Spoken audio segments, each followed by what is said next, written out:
Hey, Matt. Matt, do you want to come up front? And then we'll just give a mayor another minute in case he's still rolling in. Otherwise, we're going to get started in just a second.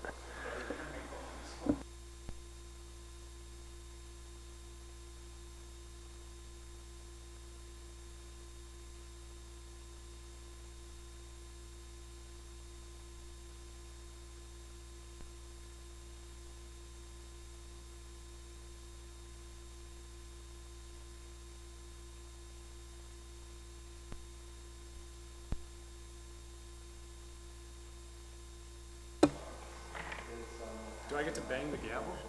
You could gavel in if you'd like. Yeah. Hey, Jim. Are we almost ready? Are you ready on your end? He'll be here. He just wasn't sure. Maybe if he got stuck, he's working at the hospital today. Okay, so we're going to go ahead and get started for the sake of time, for everyone's benefit. Folks that are presenting here tonight are here, so we'll go ahead and get this budget work session called to order. On our docket tonight, we've got the presentations from the airport, the golf course, the water, wastewater, and stormwater utility budgets, shared ride taxi, landfill. TIF districts are not listed on there, and then I'm trying to think if there's any others that are listed in the packet, but that was from our slide previously. So without any further ado, we'll go ahead and get started, and we'll have Matt walk us through highlights of his budget presentation. With pleasure. All right. Beforehand, do I get to bang the? All right, thanks. I've always wanted to do that. Thank you for indulging me. Good evening, everybody. I see some new faces here. For those of you that don't know me or we haven't met in person, which I know has been very hard during this year 2020, my name is Matthew Leitner. I'm the airport director of the Rhinelander Oneida County Airport. I've been serving in this capacity for about 2.5 years. Prior to, I was what we call the resident airport kid back in the 80s and 90s. I used to ride my bike out there. I was washing planes and sweeping hangars for rides, and sold it on my 16th birthday, and God help me, I'm passionate about it. I love to fly. I've got a 1946 Aeronca Champ. I'm also a licensed aircraft mechanic with a master's degree, so it's definitely a passion, without a doubt. I think the last couple of years, just as you know, starting from 30,000 feet, have been enormously successful. This summer was extremely successful. I had the pleasure of telling Zach and the mayor a couple of months ago that we were the #2 prorate market for Delta Airlines out of the Minneapolis and Detroit hubs. What we saw over the summer was a lot of people coming for their socially distant vacation to escape the tumults of the cities and the accompanying pandemic. And you know, I often say when starting, if you will go into whatever detail you wish, I start kind of broad, and if you require more information, I'm happy to provide that. Philosophically, our budget for the year 2021 does make significant cuts, about 5%. This in the wake of rising costs, namely de-icing fluid that we use in the wintertime. This is a non-corrosive de-icing fluid that we apply to the runways to ensure adequate friction. Last year we spent something on the order of, oh God, it was about $80,000 just for that. Every time we apply it to the runway, it's a few $1,000s, but it's necessary because I'm sure, as many of you know, we can't use salt or corrosives out on the runway or taxiway. You think of an airplane and how thin that aluminum is in a pressurized tube. The last thing you want is a bunch of salt in the seams. So what we need to do, or what's paramount when we're looking at this, is the functionality, efficiency, operability, and safety of the airport, which we never compromise. And I think this budget represents that philosophy. It's the least amount of money required to do what we absolutely have to do to ensure the safety of the traveling public. We cut a lot of supplies and materials. That was a double-digit cut. That would be, you know, the kinds of things that we have to buy in the office and that are nice in the shop and all that kind of stuff. So we're going to make do with what we have. But we definitely need the support of the city and the county. This partnership goes back over 70 years. The city subsidy and the county subsidy, they were at $380,000 together in 2014. They were at $402,000 in 2015. We're looking at quite a bit less this year, which would be the same as last year, even with inflationary adjustments of about 2.5 or 3% a year over the last several years. So we're asking for the same amount. It's imperative we receive that, because without it, we'll be in serious trouble. There was an economic study performed by the state of Wisconsin last year, and it proved that the airport is responsible for $35 million of aggregate economic impact in terms of the city and the region. We often see, during a normal year, about 70,000 travelers come through. Of course, they're renting cars, they're purchasing services, they're staying at hotels, restaurants, they're going to resorts, whatever it may be. So I think the criticality of the airport as it pertains or relates to the local economy is pretty unassailable. You know, we definitely need it. Another example I cite, the city of Eagle River spends about the same amount of money on their airport as Rhinelander does on ours. And if you look at the scope, it's quite a bit different. So, you know, we're not coming to you saying, we understand it's a tough time, but we need more money. We're coming and saying, can we please have what we've had that has been cut in years past, namely about 4 years ago, to keep doing what we need to do. Now, one of the questions I presume will be asked is UW Extension. In the basement of the airport, their lease was about $45,000 annually.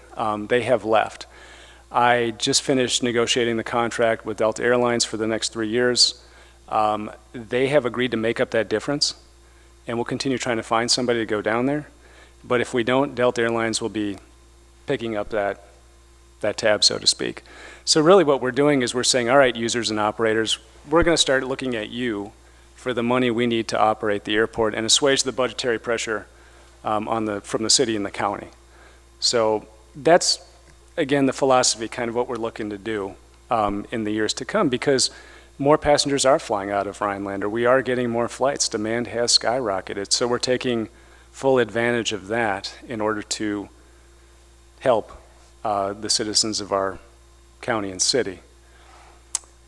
How do you want me to do it, Zach? What's your preference? Do you want me to go line by line, or I mean, how do we want to proceed, I guess? It's pretty distilled as far as, you know, our revenues and expenses, and pretty straightforward. Personnel compensation and benefits, retirement,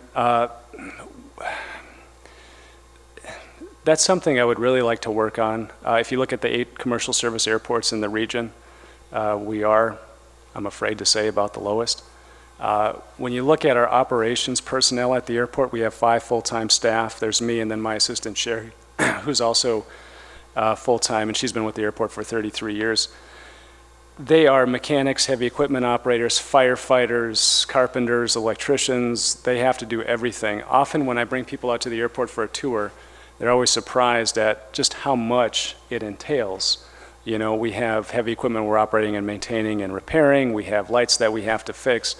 We have, you know, facilities that we have to maintain. I mean, it just goes on and on and on. And then we have to provide, God forbid, emergency services if they're ever required.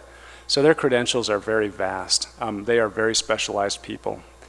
And I can't say enough good about them, because the last couple of winters we've had record snowfall and they've performed very admirably for the duration. You know, like I said, aeronautical revenue, we forecast a decrease there insofar as COVID is concerned because of the lack of volume. Now, we're planning for the worst, but hoping for the best. If there is a vaccine early next year or something turns around, you'll certainly see a change there. But I think it's prudent for us to assume, plan that things will continue to go as they've been going, even though they've been going well for Rhinelander in the context of our national airspace system. So parking revenue is way down, rental cars are way down, but the land and the terminal facilities, that'll increase because of the contract that's been negotiated with Delta and their agreement. They're agreeing to pay more for the services that are rendered at the airport. And I think in terms of the budget format, certainly we can entertain any questions, but I guess the bottom line is that the impact to the city itself, your request remains unchanged, both to the city and the county entities, as the subsidy of just under $200,000, which is remain unchanged from the 2019 and the 2020 budgets. That is correct. And with regard to that, I'd just like to kind of give everybody an overview, and please forgive me if you already know this and I'm being redundant. For instance, this year we received $5 million of federal capital improvement grants. It's predicated on an equal responsibility between the city and the county. Our airport authority reflects that. So we have city-appointed members and we have county-appointed members. And the FAA says, okay, in this family, the two sides are contributing equally. In essence, when they give us the new equipment that might be worth several $100,000 or several $1 million, so heavy equipment for that, for instance, the city owns it, the county owns it, it's coming through a federal grant. They're giving us that money with the assumption that the city's not going to say, we're only going to pay $50,000, or the county's going to say, we're going to only pay $100,000, or whatever it may be. If that arrangement were to be changed, it would be a real mess, because then everybody would have to reconcile the last 20 years of grants and equipment and everything they own out there. So that's why the city and the county have paid equally for the duration of this relationship, which extends back many, many decades. Are there any questions for Matthew? Otherwise, I don't think you need to go necessarily through the supporting documentation, but it's there in case folks have questions or want to reference. Andrew's got something here. I just looking at the landing fees or whatever. Mhm. I see they're leased until 1/31/20 for United and Federal. Or is that were they redone or? Yeah, I guess I'm just curious. that's the contract that I mentioned. So presumably that'll go from 2/1/2021 to 1/31/2024. We Okay. put it in there just because it hasn't been Okay. signed, sealed, and delivered, so to speak. All the terms have been agreed to, but it's not official. Okay. Thank you for the question. Anything else? Okay. All right, Matthew, thank you. That's it? Okay. Appreciate it. Thank you very much for your time. I appreciate it. I think, Gerald, did you have anything, I guess, on the phone? I didn't look to you, sorry about that. Nothing, okay.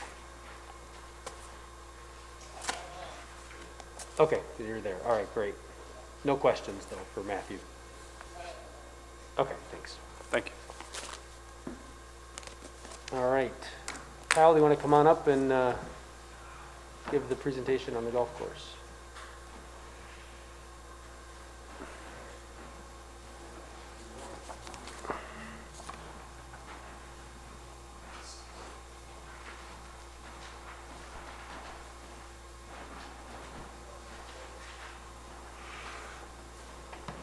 I can advance if you'd like me to. Just give me the. I can advance if you'd like me to, or unless you want to advance it, feel free to. Yeah, Matt's gonna start off And and you then, want to pick up this microphone here for the recording.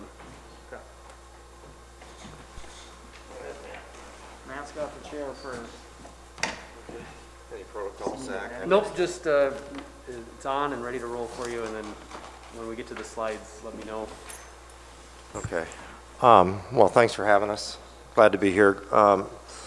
Excited to present to you guys. It's been a really interesting year. I'm a 35-year veteran in the golf business, and I think it would be fair to say that in May I had no idea what we were going to be facing, and we were planning on a worst-case scenario. Matt actually said something that I completely agree with as it relates to 2021. You'll see here that we are, we're planning more for the worst and hoping for the best as we look forward. So it's more of an under-promise and over-deliver approach because there's a lot of uncertainties. For us, what's happened, I really want to go over just a couple of things to preface where we're at with the budget. It's been much better than we expected this year. Golf has been one of the only outdoor activities that's been permissible during the pandemic, so there's been a significant benefit from that. Not as much in communities like Rhinelander, but in the larger communities where the work from home population has been significant. They seem to be able to find time during their work day to play golf, but we have seen the benefits from it. So, but not across the board. The outdoor activities have been significant, and we're in all but 5 states in the United States, and it's been consistent across the board. The indoor activities, which would be weddings, golf outings, special events like that, that's lagging. We just completed a survey of all 500 golf courses to really kind of determine customer perception of 2021, and I think on the golf side, people are still very active. I think there'll be a reluctance to come indoors. So one of the things I have Kyle and Joe here, and I think they should present the budget because they've done a really great job. Joe has been here with me since day one. When I started in a consulting role, there were 3 objectives that came out of that the city stated pretty clearly to me, which was improve the customer service and the customer perception. That was really key because it was lagging. To reduce or eliminate the loss. That was critically important, especially with golf being capital intensive, and to protect the asset. And I'm really proud to say that all 3 have happened. And in fact, where we had budgeted a significant loss this year, we're significantly up. Now, there's a couple of things that have happened that we'll go over in the budget really quickly, but I want to relate them also to COVID and where we're at, because I think understanding our perception of the pandemic is important to understanding the budget. So we are taking a hope for the worst, or plan for the worst, hope for the best approach. We do expect golf to continue to be busy. We are in the process of really trying as a global company to understand how we will approach marketing to this group. And we're pretty deep into that. That is going to be a November release, so I would say that I'd be happy to come back with our marketing director to run through that, but there are some things that are going to be different, especially as it relates to the group events. And we will have some contingency plans in place should there be a vaccine or a change in perception, but I don't really foresee that. And I'm in the business working every day. I can tell you, people are really happy to be outside. People are really not happy to be inside. One thing that we have done as a company, and we've done it at Northwood, is we have stuck to the protocols and the PPE, and we will do that until such time as the pandemic is no longer something that we all have to worry about. So I'm proud to say up here, I think we've been almost case-free, Kyle. Is that correct? 1, maybe? I will tell you, in the college towns, we're in Tuscaloosa, University of Iowa, and Texas Tech. I've had, just unbelievable outbreaks with the staff. The college kid staffs have had to close all 3 golf courses this summer, so really proud of the way we've handled it here.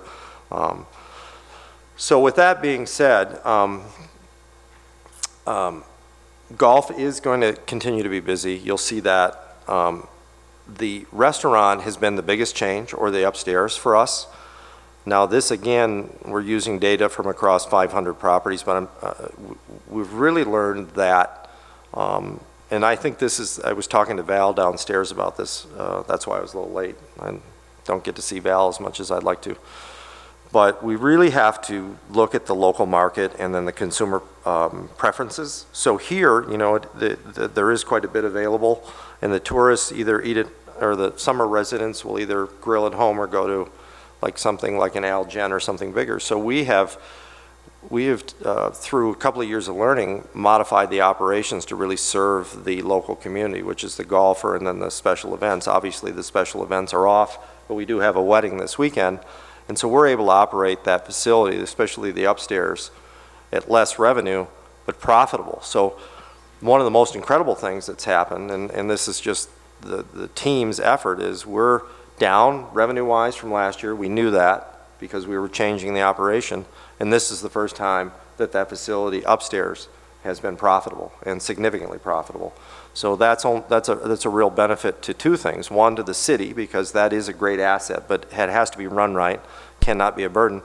And 2, any time that we can generate additional, we can turn the food and beverage into a profit center, that gives us an opportunity, which Joe will talk about today, to do some of the capital things that appeal to the customer, which is for us one of the big marketing things, because I know that that's a really near and dear thing to your heart, is in our business, some of the things that you do constantly, whether it be new technology or improvements to the asset, are one of the best marketing tools that we have available to us. So with that, if you could go actually to this page, I'll just run through it. So We actually had budgeted for a loss this year, and we're happy to say that's not been the case. Although we did have pretty strong, sort of indications last year that if we made some adjustments upstairs and retained the budget that we used with Joe, although Joe and I laughed today, he can remember back to when he had 15 staff members, so that was a different time. This was possible, but it was certainly something that we didn't want to promise to the city, simply because, I've seen many years where you've budgeted something that you thought might happen and you spent the money in advance and then it never happened, so we were very cautious. You can go on to the next slide and we'll turn it over. So one of the things that I want to say before I turn it over immediately, and this goes back to what Matt said earlier, is you're not going to see big increases in anything because we just have to take a really, really cautious approach next year because of the unknowns. So Kyle, wherever you're at, if you could come up and kind of run them through the budget, that'd be great.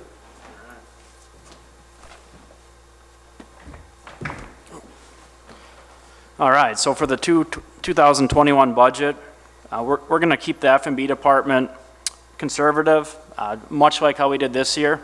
Especially we believe that the effect's going to continue in the restaurant. So this year we built a little burger and brat station outside, so as golfers got done with hole 9, they could grab a quick bite to eat and continue golfing.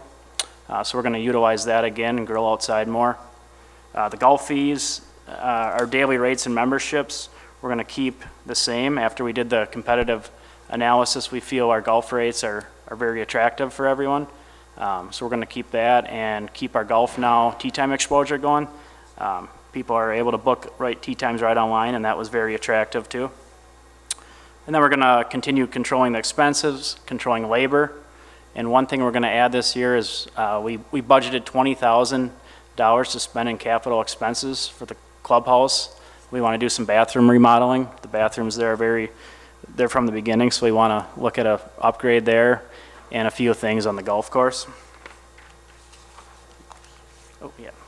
So this slide's, it's a little hard to see, but we budgeted golf revenue for $456,000 this year. We're forecasting to make over $500,000. F&B obviously is down a little with the COVID fears. So the revenue there, we're going to budget a lot less than we did in 2020. Our cost of goods on our merchandise remains consistent here.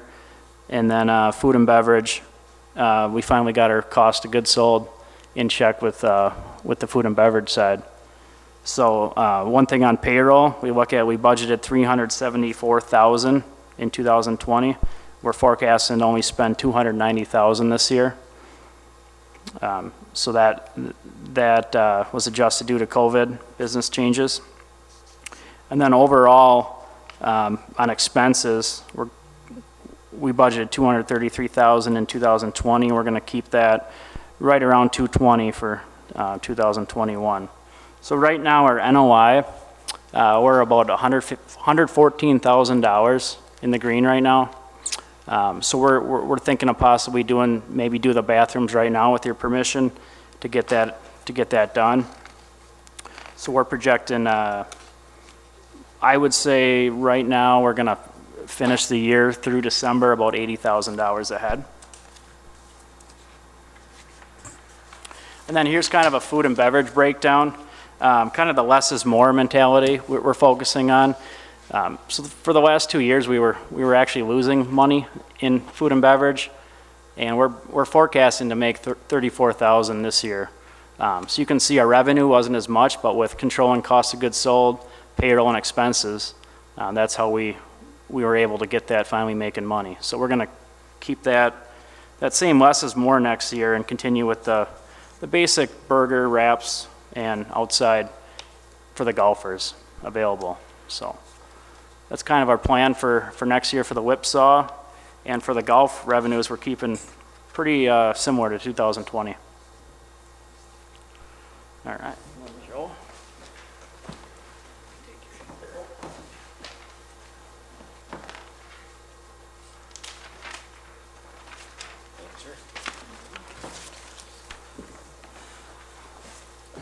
Hello, everyone. For anybody that doesn't know who I am, I'm Joe Anderson. I've been the superintendent out there at the golf course since 1995. As mentioned, we'd like to, for 2021, we'd like to take care of some things that basically have deteriorated over age. Kyle mentioned some bathroom renovations in the clubhouse, which are original to the building, which opened in 1998. They certainly need some upgrades. It would make all of our customers a little bit happier with the appearance and cleanliness of the whole building. On the golf course itself, if we look at not necessarily complaints, but any negative comments that we get from the condition of the golf course, it normally has to do with the sand traps or the bunkers, which are extremely rocky. There's no liners in them. They were never originally constructed that way. And we would like to upgrade and remove some of that contaminated sand and replace it. There's 42 sand traps on the golf course, so we're getting into thousands of cubic yards of sand. Labor intense to remove and haul in and place the new sand. We also need some irrigation upgrades. What I would like to do is purchase a pretty good quantity of new sprinkler heads. The sprinkler heads are also original to the golf course from 1989, which are no longer made, and I can't get parts for them anymore. So I would like to begin to replace the sprinkler heads, and we would like to, or we're asking for $10,000 to spend on one or the other, or both, sand and irrigation upgrades. And we would also like to look at doing some renovation to small sections of the cart paths on the golf course. The golf course has cart paths tee to green on every hole.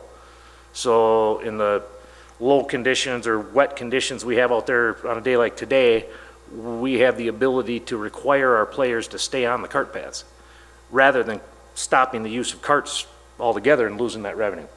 From many, many years of trees getting bigger and the roots getting bigger, they're getting heaved up pretty bad here and there, and it's not a very comfortable ride for our players. So that's something else we'd like to address. If anybody has any questions on those types of capital wants and desires, I'd be happy to answer any questions. And I would just add, the information that you have in front of you tonight does not include the city's debt that it is carrying on the various capital improvements in the past, and we'll present that ultimately in the budget summary. So I would say in about 2 weeks, you'll see that information, or probably in advance of that meeting on the 14th, you'll get that information. And then the second part to that is, we've got the annual, or the original agreement with Green Golf Partners, or Troon. It runs to the end of the year, and so those types of discussions certainly can be had at a meeting that would be publicly noticed for that discussion. But just want to offer those two kind of parameters. So go ahead, Eileen. I just have one question. I was wondering, have you gotten estimates on the upgrading of the bathrooms? We have not. Okay. I was just wondering where the $10,000 number came from. It seems pretty low if you're upgrading two very large bathrooms, to be honest. It is very low. A lot of the work would probably be done in-house. Okay. I'm a carpenter. Okay. They're just a lot of things. I mean, we're not sure we're also not sure to the extent of renovations. I don't think this is going to be a gut, and Okay. we're not going to tear it down to the studs and start over. This is more of an update. Okay. I think the tile and the wall coverings and all that are okay. It's mostly the fixtures. Okay. One thing we have, Joe knows pretty well, we actually have a director that internally that does not cost any of our clients, so we contribute some of the work in terms of having that person who is skilled in this area. He's actually worked up here for us before, so that is not an additional charge we bring back to the table. Fantastic. Thank you. Jeff Latin.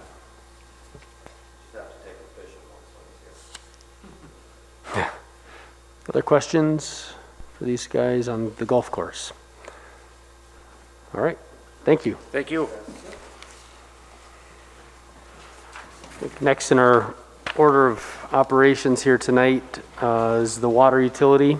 So if Tom wants to come forward and talk through that.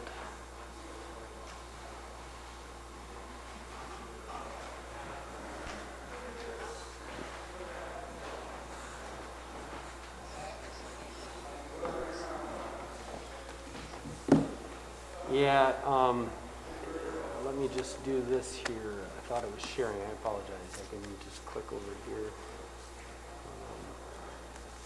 I can share that screen with you. Are you able to see it, Gerald? You good? Okay. I'm gonna zip past the airport here. And I'll email this to you too, Gerald, so you got it. What's that? We'll see. All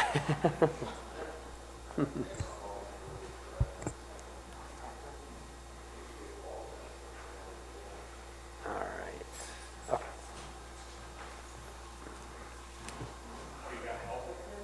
Okay. Red and blue on. You're good. You're on, so yeah.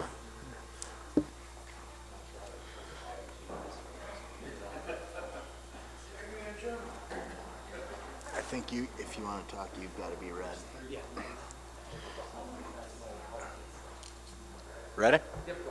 All right. I'm sure you all know me. I'm Tom Roser. I've been with the water utility for 23 years. Jim Gossage.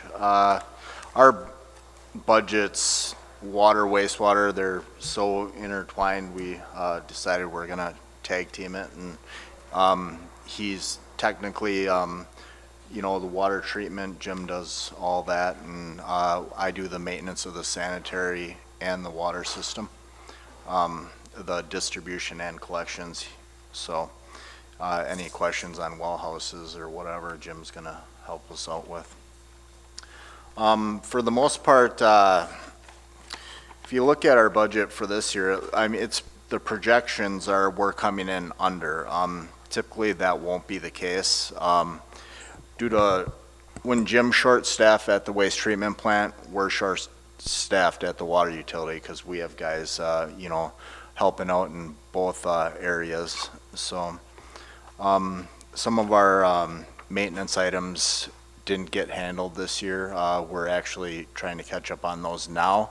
Typically, we would go through those numbers could go up some, but I think we'll be in a pretty good spot at the end of this year. But keeping up with our maintenance, that we're going to be over budget about every year when things are running normally and smoothly, and we're taking care of the system a lot better. I didn't put this number down. You don't have it on yours, but I did. So I added a line on mine is 2014. That was worst case scenario year. In the maintenance of the mains and the maintenance of services, so we budget 81,000 for one and 152,000 for another. And that bad winter, we're at 203,000 on one and 185,000 on another. So bad years, they can vary. Last year was a pretty mild winter. That helps us out a ton, especially with overtime and paying electricians when we're out on thaws, running water. Last year we didn't have to have a run water notice. So those numbers there, they can be a lot worse. Depends on what Mother Nature decides to do to us. We did have to move some money around in the budget. Beth Manico, who helps with everything we do, she helped us get a better definition of expenses when the audit comes through. So let's use the office supplies and expenses line item. It was budgeted for 20,000. You'll see now it's budgeted for 60,000.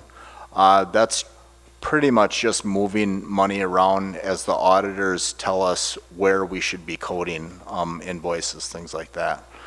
So although that looks like a big number jump, somewhere else in these it's coming down. So other than that, there's not really a lot. A lot of these are salaries, materials. We predict our 622 line item should be coming down. We think it's because 7 and 8 are off. So we don't have some of the utility expenses there. But goals for the future, we've done quite a bit of training this year. Typically, mostly for the vac truck, which we'll talk about later, because once we do wastewater and storm sewer, that's really going to come into play there. But goals for next year, upgrading equipment, which we're still probably in need of one more truck before we can actually get on a schedule, and televising equipment for the sanitary.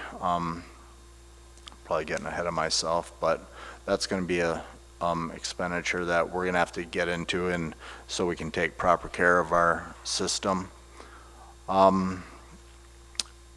Hydrant flushing, last year we haven't done it just because with 2 wells offline, we haven't done that this year.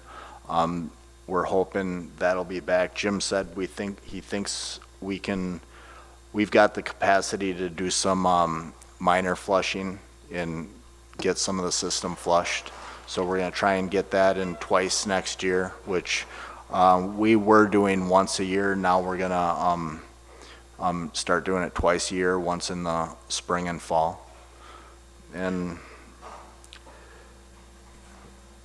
that's about it. We added some numbers for PFAS testing, but other than that, it's pretty cut and dry. We had to add some software in there for our civic systems. And that's about it, unless you've got any questions on water.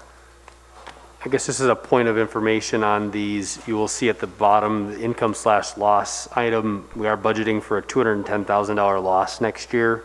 As part of an overall exercise, and if you look at some of the handouts from the auditors, just that were shared on Monday, they generally recommend you looking at more of a long-range view, so that way you're not dipping into your reserve fund balance. It does show the utility has $11 million on cash on hand. That's not reserves just to be able to blow through from an operating standpoint. That's also depreciation and cash that's through various programs that the city participates in for clean drinking water, and some of the other funding sources requires us to maintain a certain level of reserves. So you'll see that carry through on all 3, or at least 2 of the 3 utility budgets tonight. So the revenue side of the budgets, both water, wastewater, and stormwater, will be reviewed before it's finally presented to you all for a budget adoption. So just want to call that out in case it jumps out to you on the page that you're looking at a budget that's showing a $210,000 deficit, and that's, in fact, it is an actual deficit. It's just we haven't completed the revenue side or proposed any sort of adjustment to any of the rates based upon the final budget preparation. And also over history, it looks like, the revenues are budgeted fairly conservatively. And see, I always look to Wendy, and if she's doing this, I'll keep talking. If she's doing this, I stop and have to think about it. They're typically over $2 million. We budgeted in about the $1.9 million range.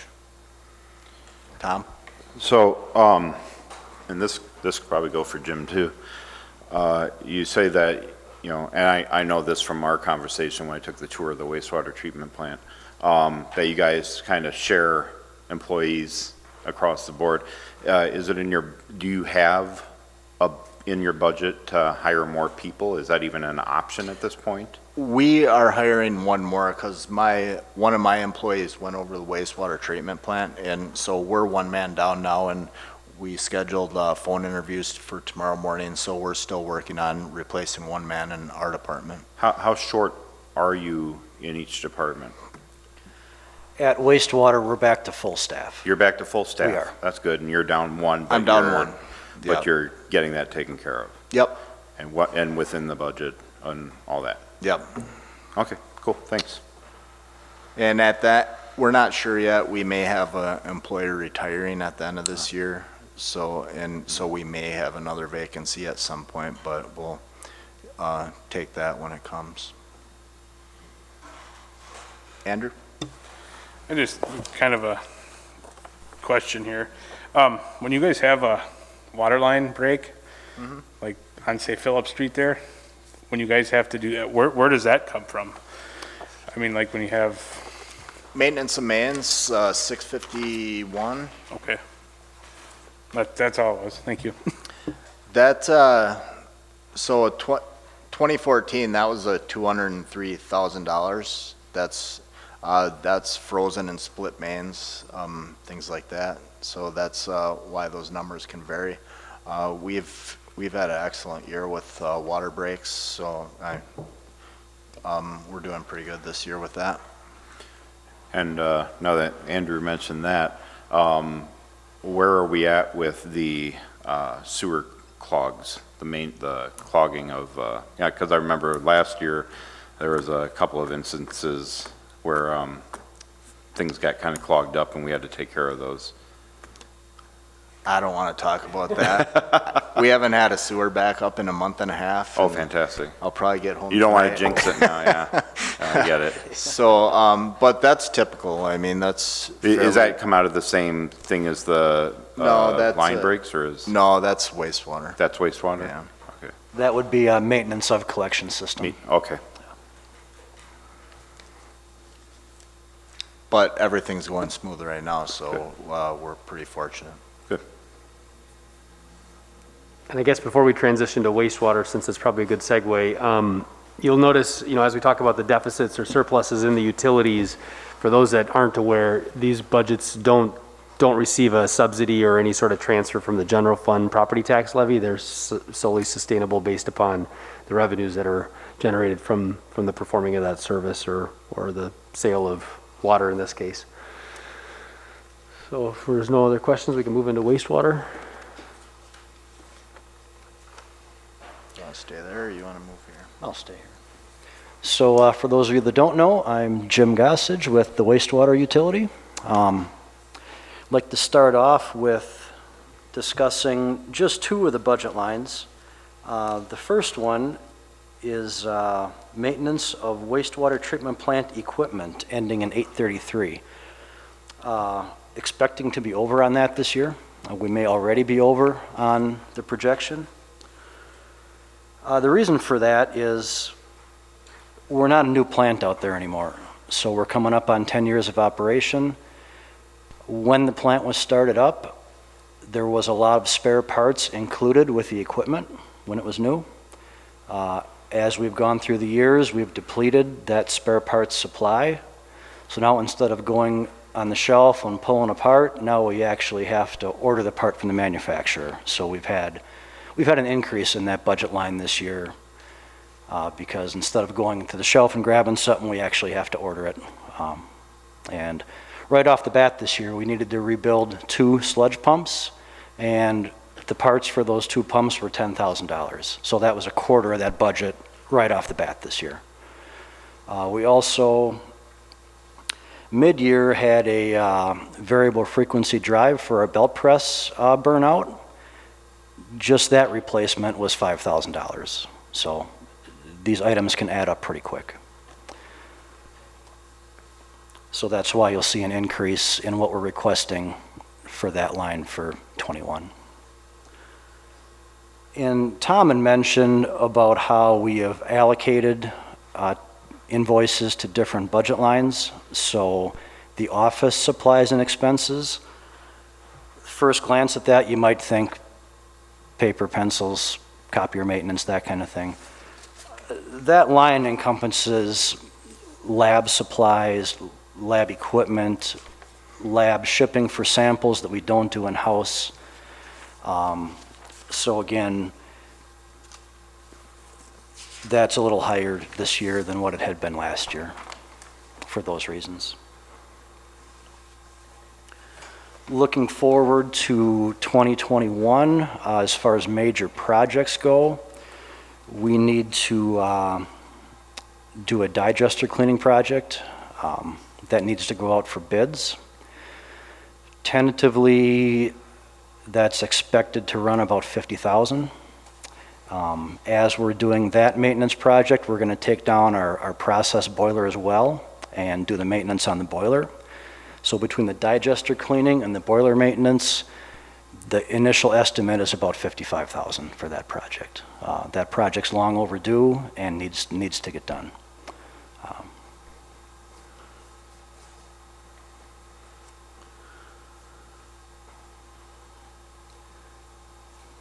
those are the high points of what I have. And if you look at the 831 account, that's maintenance of collection systems, you'll see like 2017, 2019, those were high years spending in those accounts, and we were able to drop some of those, the budget requests on those, and that was mainly due to the Stevens Street project.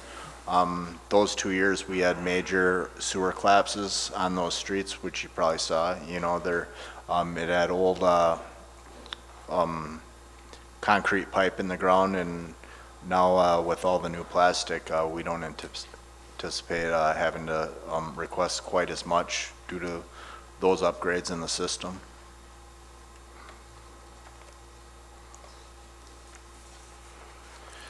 Jim, the digester cleaning project, Yes. is that the, you'll have to excuse my ignorance, but No problem. the big dome things that you showed me that you told me were like way overdue for maintenance? Yes, that is would what be, that is? that would be that project. Okay, I would love for you to share what the maintenance schedule should be on that and when the last time it was actually done.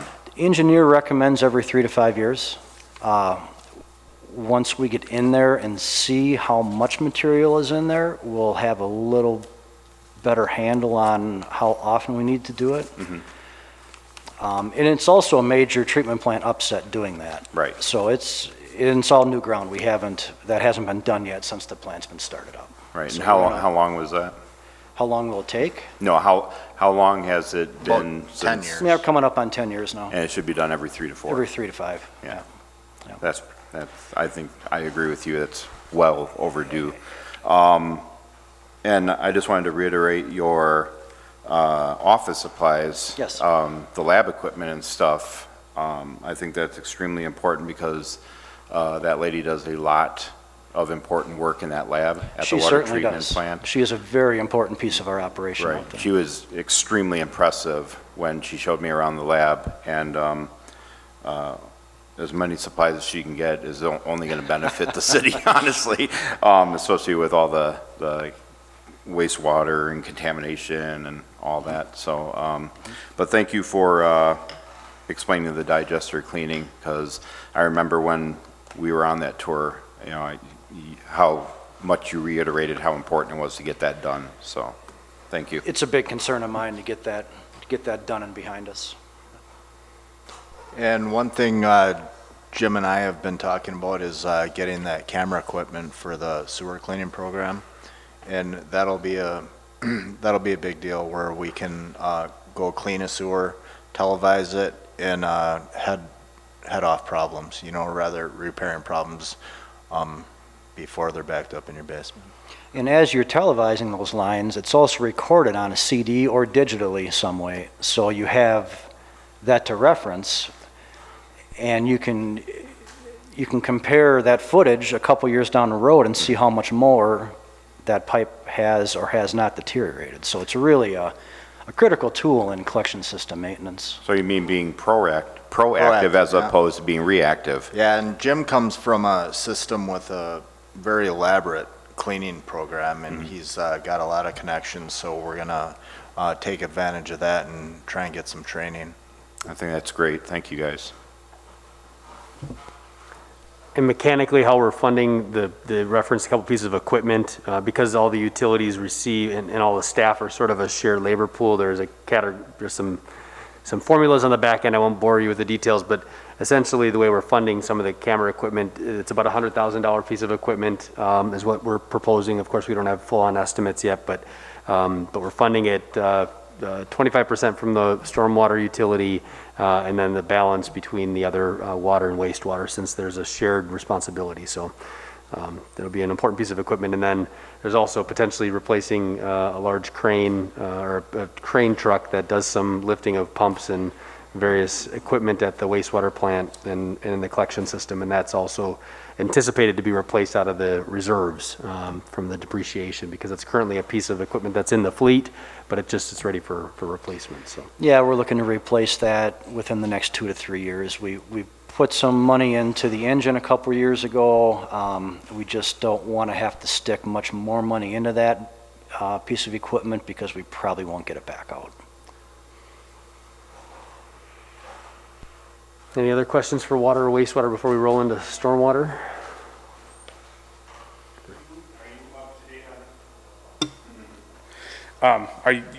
Do you have all the vehicles that you need also, or are you still short? It is in the works, so Okay. once they are delivered, we'll be in a much better spot. Oh, yeah, those vehicles I asked for back in April, they still aren't here. So, and that's due to COVID. I mean, the plant shut down, so we're still dealing with that. And I just called the dealership, and all their staff's out with COVID right now. Are you still using your personal vehicle? Yes. Both Tom and I are. You both are. Have we looked, We'll get there. have we looked into any options for that? Like, are you guys getting reimbursed or for? I'm anticipating, I'm hoping it's not going to be a heck of a lot longer, but we'll see.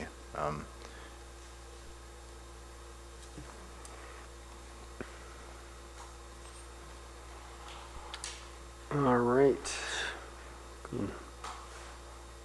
Move into stormwater if you guys want to kick that off and talk about some of the activities you've got planned for next year. All right. Stormwater utility. This budget's new to me, so I'm still learning a lot. Zach and Wendy have helped me out, and Jim.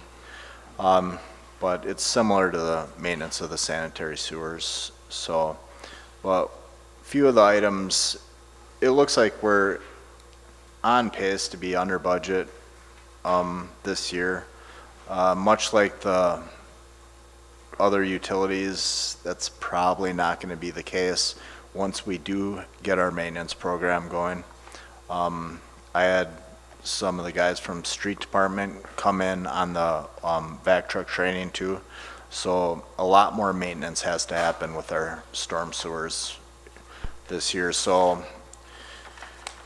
I guess a couple of the goals for the stormwater system this year, we need to create a better inventory, which we're working on now, and manage those assets better, and allocating expenses better. I think we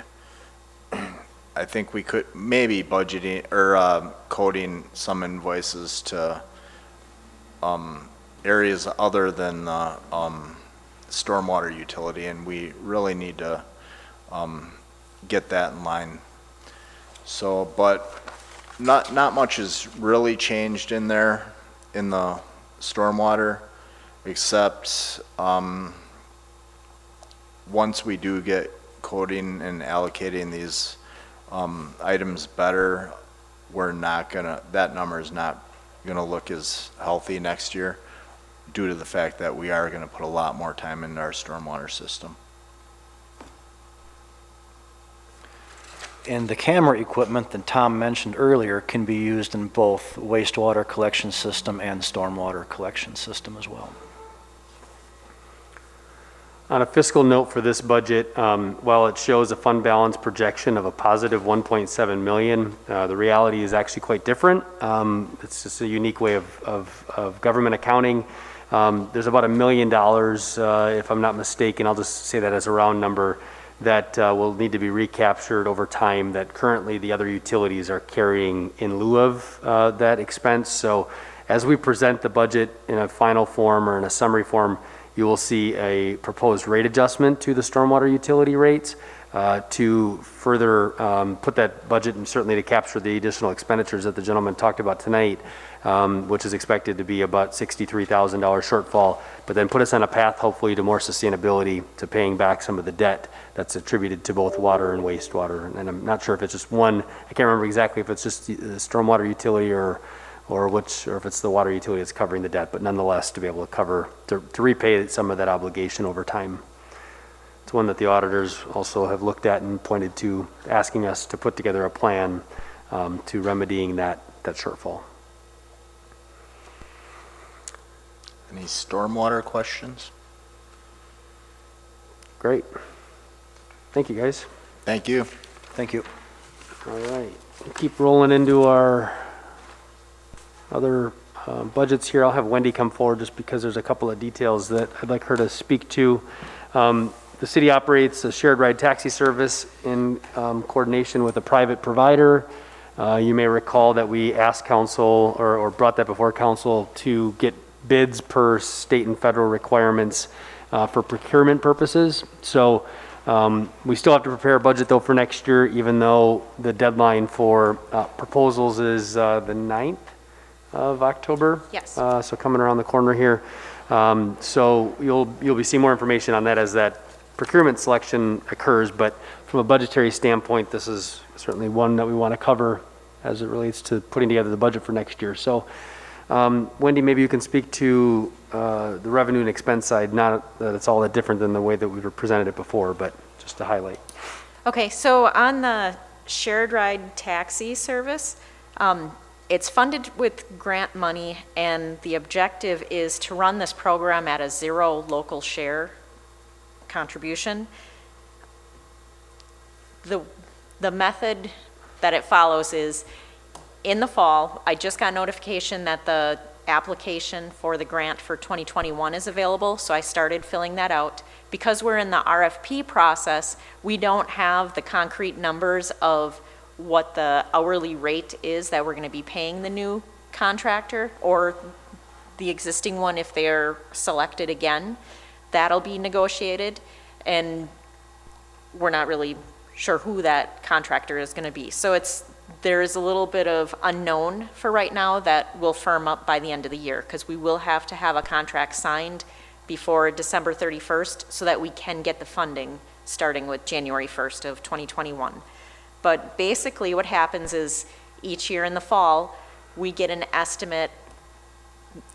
Rapid Cab has been very good to work with, where they'll help me figure out what the estimated revenue would be for the following year. And then we just take the hourly rate as to how many driver hours we're going to contract with them as the expenses. Plus we allow $5,000 for city administrative expenses and about $500 to cover the insurance coverage on the 2 city-owned accessible vans. And then the state kicks in a portion of the grant and the federal kicks in a portion of the grant.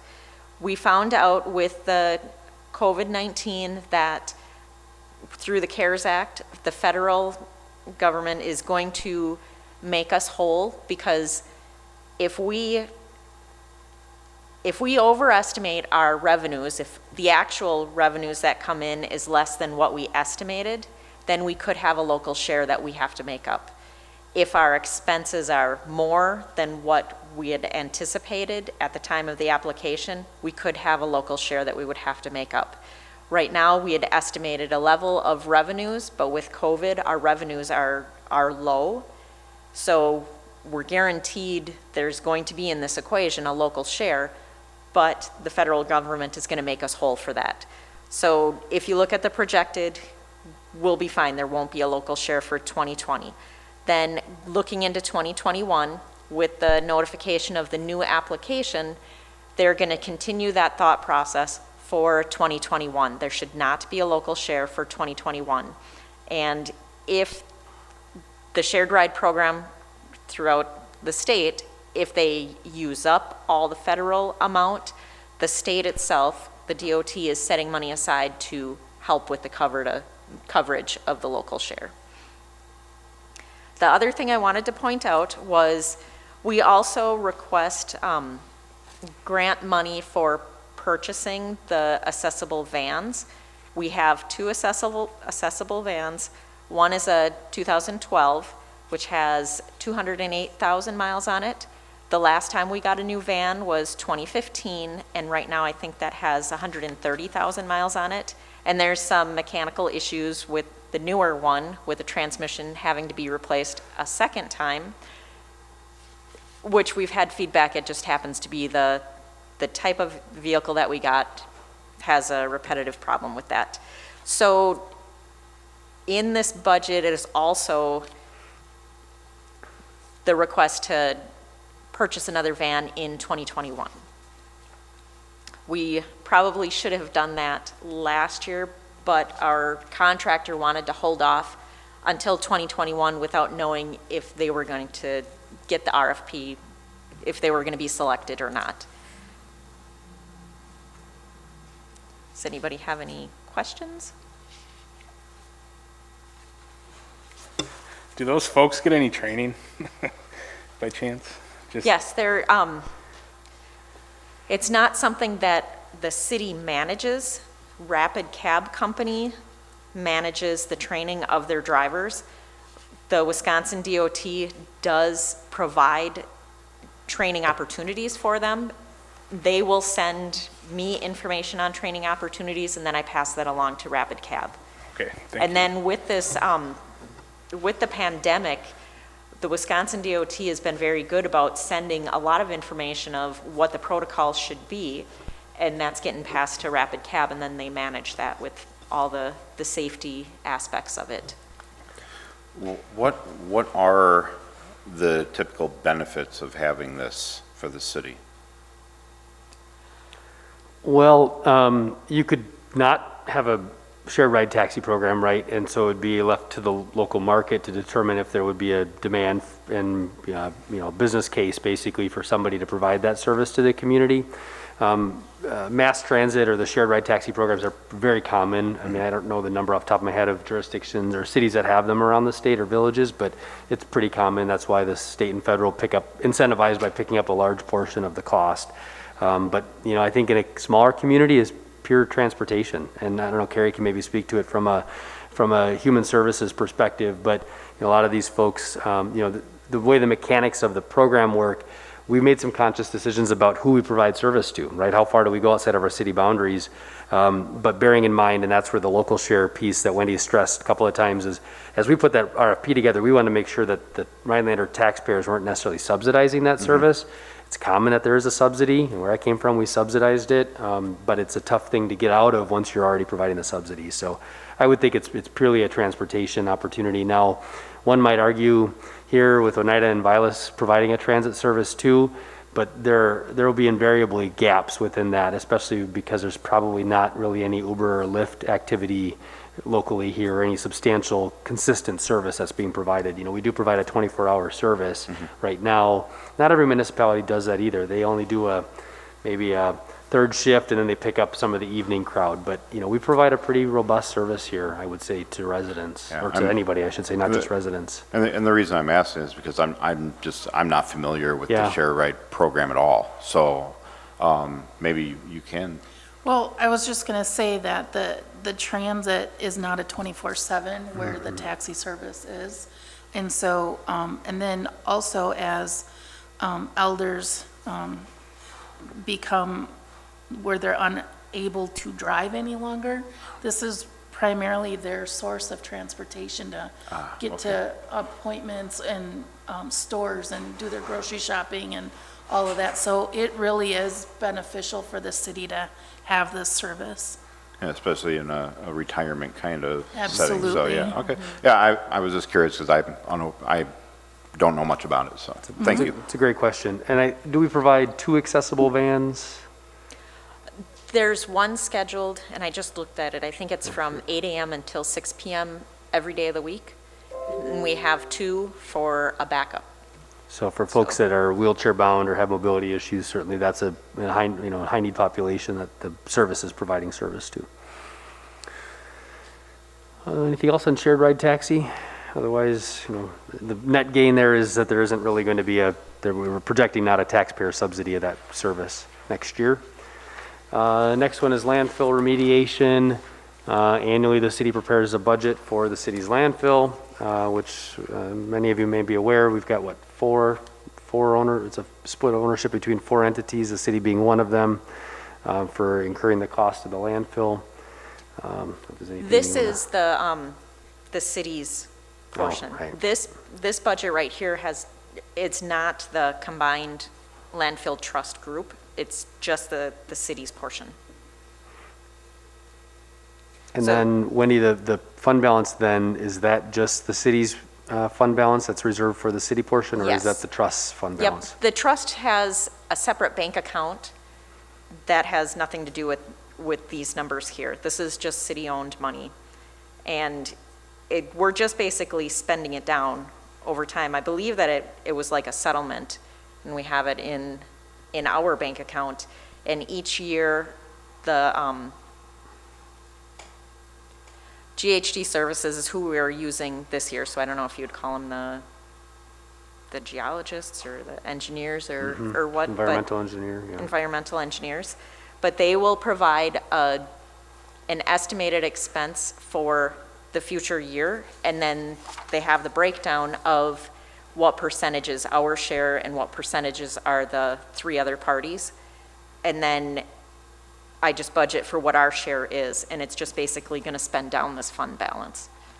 And the estimate is the exact that we get.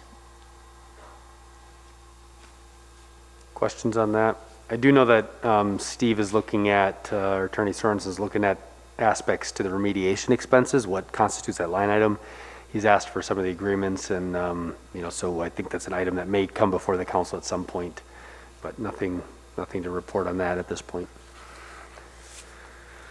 Any questions on that? Move into the TIF district budgets, the tax increment calculation. So the city operates or maintains 6 TIF districts. They're summarized on there based upon their fund number on the front end. We'll point out that like us, the other taxing jurisdictions, the county, the school district, and the tech college are also going through their budgeting exercises, and I don't believe we've gotten any of the Not yet. the apportioned levy portion of that. So that budget will evolve and will become finalized as that information is shared with the city, or as they pass their budgets. This is just one variable in the formula. It's the last piece that we need that calculates how much of a tax increment each TIF district is going to receive as a revenue item. So we just use the previous year's numbers just as a placeholder to get close. We can whip through just maybe some high points for those taxing jurisdictions, and essentially the tax increment districts. The first one is the environmental TID, and that's currently running a deficit, or projected to show a deficit of $182,000. One of the exercises associated with all these TIF districts that Wendy and I have talked about it, and I know Steve and I have also talked about it, that we really need to put together a little bit of put together a full review of them, particularly the ones that are showing a negative cash balance or are projected to show a deficit at the end of the life of the district. The downtown, so I don't know if there's anything you want to highlight on this one specifically, Wendy, but I'm just going to go to the downtown one. Is there any questions from anybody before we move off of that one? The downtown TIF district, so this is the next one is the job center. It's identified, and that's number 5. I will note on all of these, you'll see something about salaries in there, and that's 1% of the administrator's salary and 1% of the finance director's salary. We could look at adjusting those, but if we adjust it away from the TID, then we're going to create a budget shortfall on the tax levy. So the idea is to charge at least some form of expense that we can demonstrate that's associated with the TIF districts. The one after the job center is the airport business park. This is with ABX. This was the TIF district that was proposed to have that project with ABX in it. And that project is still on hold as far as we're aware. But you see a bit more on the debt that district is paying off on the right-hand side. It's one of our healthier TIF districts, showing projecting a $374,000 surplus by the year's end from a cash standpoint.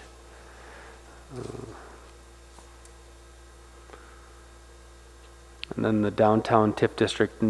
This one is probably the one that screams the loudest at me, needing some work, both with the boundaries of the TIF district. It's a very large TIF district. I know the city had previously engaged redevelopment resources to provide some analysis on these TIF districts, and so we're going to, at some point when we get through budget process, and then probably engage with Ehlers, who is generally our our bond counsel, when we go to borrow money, they also do TIF district analysis, and so put our heads together to talk through a remedy with that, because that's generating a negative cash balance as well.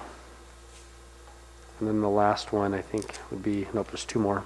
Print Pack, another one of our better TIF districts. There's some language we can make on these two, so that when you see the negative cash balances, we're actually able to make one a donor and a recipient and set up a relationship between the TIF districts. There's some work that has to be done. Yeah, that's basically, you can transfer it. You know, you don't want to carry a lot of cash balance in here, because then some people ask, well, why'd you set up a TIF district then? You really need to demonstrate that there was expenses to help offset the costs associated with operating those districts. So this was what they call a site-specific TID, so it just covers, I believe, just that property or that development that Print Pack sits on.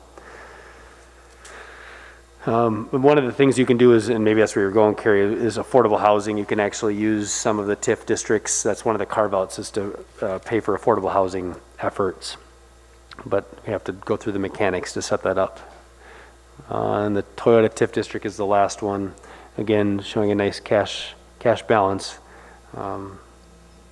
with some final payment in 2033 on the debt that's associated with that. So you see that on the right side of all those TIF districts. Anything else, Wendy, on those? Nope. Anybody have any questions on the TIF districts? Again, nothing, no projected projects, no major expenditures shown there. It's just the truing up of the revenues and expenditures associated with operating those districts. The next one we've talked about these at previous meetings. This is Fund 432. The next one being Fund 433. These were various borrowings that the city had done. The 432 is the first one, is Stevens Street. Yep, the 432 has a Stevens Street project in it, so I'm going to have to work with the engineers. I was hoping we were getting to a breaking point for the project for the year, so that I could get a little more concrete numbers as to what we're going to be projected for this year and what's remaining to be spent for next year.